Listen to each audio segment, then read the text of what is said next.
ಕಲಬುರಗಿಯಲ್ಲಿ ಸ್ವಾಮೀಜಿಯ ಅವಾಂತರ. ಆತ ಎಣ್ಣೆ ಬಾಟಲ್ ಎದುರು ಹಾಡ್ಬಿಟ್ಟಿದ್ದಾನೆ, ಕಾವಿ ಹಾಕೊಂಡೆ. ಕಲಬುರಗಿಯಲ್ಲಿ ಸ್ವಾಮೀಜಿಯ ಅವಾಂತರ ಬಟ ಬಯಲಾಗಿದೆ. ಎಣ್ಣೆ ಬಾಟಲ್ ಎದುರು ಹಾಡಿದಾನೆ ಕಾವಿದಾರಿ.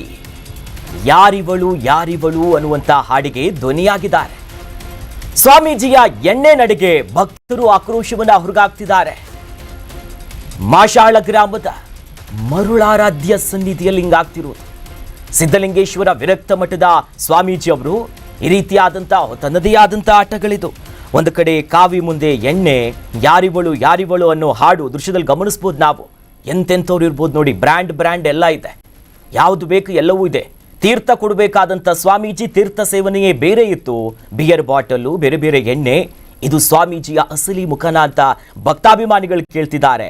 ಮಾಷಾಳ ಗ್ರಾಮದ ಶ್ರೀ ಮರುಳಾರಾಧ್ಯ ಸಿದ್ಧಲಿಂಗೇಶ್ವರ ವಿರಕ್ತ ಮಠದ ಸ್ವಾಮೀಜಿಯ ಬಣ್ಣಗಳು ಈಗ ಬಯಲಾಗ್ತಿದೆ. ಈ ವಿಡಿಯೋ ಸಿಕ್ಕಾಪಟ್ಟೆ ವೈರಲ್ ಆಗ್ತಿದೆ. ಇನ್ನು ನಶೆಯಲ್ಲಿ ಕಾವಿ ನೋಡಿ ಬಿಂದಾಸ್ ಆಗಿ ಮೋಜು ಮಸ್ತಿ ಮಾಡ್ತಿದ್ದಾನೆ. ಡ್ರಿಂಕ್ಸ್ ಏಟಲ್ಲಿ ಮೈಕ್ ಹಿಡ್ಕೊಂಡು ಹಾಡು ಬೇರೆ ಹೇಳ್ತಿದ್ದಾನೆ ನೋಡಿ. ಶ್ರಾವಣ ಇದು, ಪವಿತ್ರ ಶ್ರಾವಣದಲ್ಲಿ ಸ್ವಾಮೀಜಿ ನೋಡಿದ್ರೆ ಎಲ್ಲರೂ ಕೂಡ ಹೆಚ್ಚಾಗಿ ಬರ್ತಾರೆ, ಪೂಜೆ ಮಾಡ್ತಾರೆ. ಇಲ್ಲಿ ನೋಡಿದ್ರೆ ನೋಡಿ ಯಾವ ರೀತಿಯಾದಂಥ ಸ್ವಾಮೀಜಿ, ತೀರ್ಥ ಕೊಡಬೇಕಾದಂಥ ಸ್ವಾಮೀಜಿ ತೀರ್ಥ ಬಿಟ್ಕೊಳ್ತಿದ್ದಾರಾ ಅಂತ ಮಠದ ಭಕ್ತಾಭಿಮಾನಿಗಳು ಆಕ್ಷೇಪವನ್ನ ವ್ಯಕ್ತಪಡಿಸುತ್ತಿದ್ದಾರೆ. ನ್ಯೂಸ್ ಬೀಟ್ ಫಾಲೋ ಮಾಡಿ, ಸಬ್ಸ್ಕ್ರೈಬ್ ಮಾಡಿ.